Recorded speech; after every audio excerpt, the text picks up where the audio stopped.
But there is no much concern about this human influenza virus because we have a vaccine against it. And this vaccine is recommended to be given to the elderly people, people above 60 years of age, and to patients with COPD and other medical illnesses. So there is a vaccine for it. So the spread of the disease is somewhat limited, even though there's a large number of mortalities and infections, but the disease is still considered to be limited worldwide. The human influenza has caused the so-called pandemics. So we have epidemics that occur every year, but then we have pandemics. البانديمكس اللي هي بالعربي الجائحات، الجائحة. الepidemics اللي هي الوباء. So influenza, the seasonal influenza causes epidemics every year, اللي هي وباء every year. You can go up, في space up. So it causes epidemics every year. But the pandemics means a huge epidemic involving the entire population of the world. And this occurs actually every 10 to 40 years. Every 10 to 40 years. If we look back in history, in this century, back in 1918, we had a big pandemic known as Spanish flu. Influenza la Española. This influenza killed 50 million people in the world. Okay? And the origin of that influenza was also likely to be the swine or the pig. Then, years later, after about 30 years or so, we had another pandemic. And this pandemic killed more than 3 million people. Okay? And this was caused by Asian influenza. And the strain then was H2N2. The first one was H1N1, similar to the current one. H1N1. The second one was H2N2. And then in 1968, we had another pandemic caused by H3N2. And this pandemic killed more than 1 million people. And then in 1977, we had an H1N1 again pandemic that killed about also 1 million persons. And this strain has since been circulating in the world, leading to the yearly epidemics that we see mainly in the winter time, in fall and winter. Okay? So this is the human influenza virus that causes really massive pandemics every 10 to 40 years. If we look in history, this is the States, the United States, back in 1918, when they had the Spanish flu killing hundreds of thousands of people. Okay?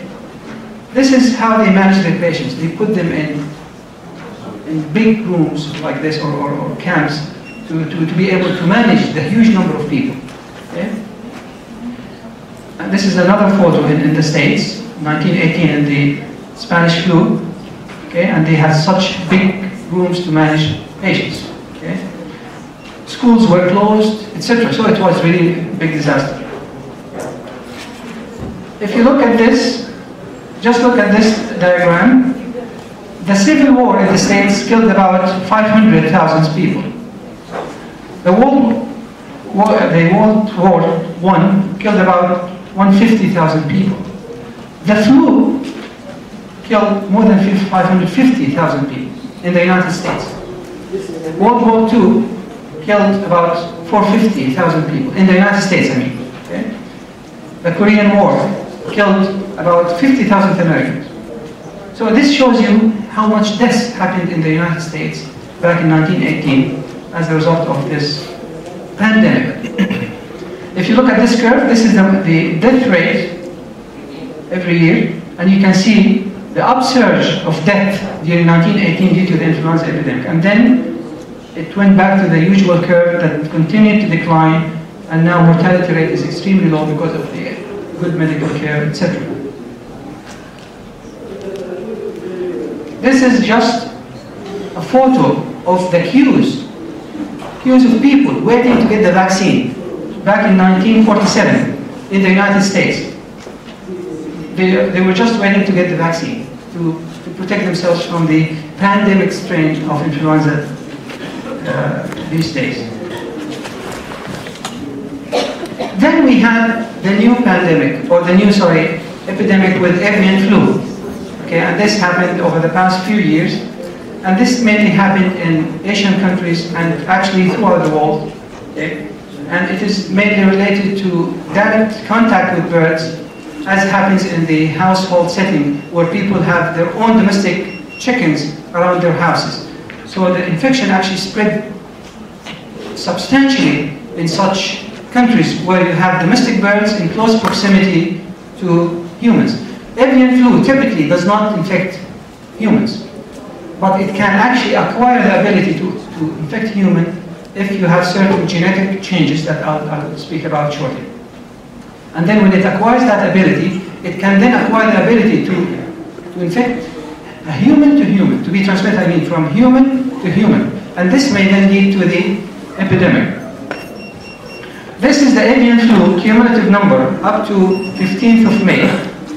We had only 424 people. Luckily, only 424 people infected with avian flu. About 60% of them died. Okay? So this shows you that the avian flu is still not able to infect humans easily. There's still a species barrier. Because we have billions of birds infected with avian flu, yet we had only 424 people infected with the avian flu. But the problem with avian flu now is the very high mortality. 60% of people died as a result of this transmission to human beings. Okay? The concern about the avian flu, and now about the swine flu, which I'll discuss shortly, is that it can undergo the so-called genetic changes and acquire the ability to infect humans primarily, leading to pandemics. Okay. And time now is due for a new pandemic, because the last one was back in 1977. And as I said, historically, pandemics occurred every 10 to 40 years. So now the time is due for another pandemic. And this is why everybody is concerned, that this actually could be the early signs of a new pandemic that may kill millions of people. Okay. We have two things that may happen genetically, or in the genome. One thing is called drift, the antigenic drift, and the other one is the antigenic shift. The antigenic drift of the influenza virus leads to gradual alteration of the influenza surface protein, mainly the H type, within a subtype, resulting in the inability of the antibodies formed against the previous type to neutralize the new one.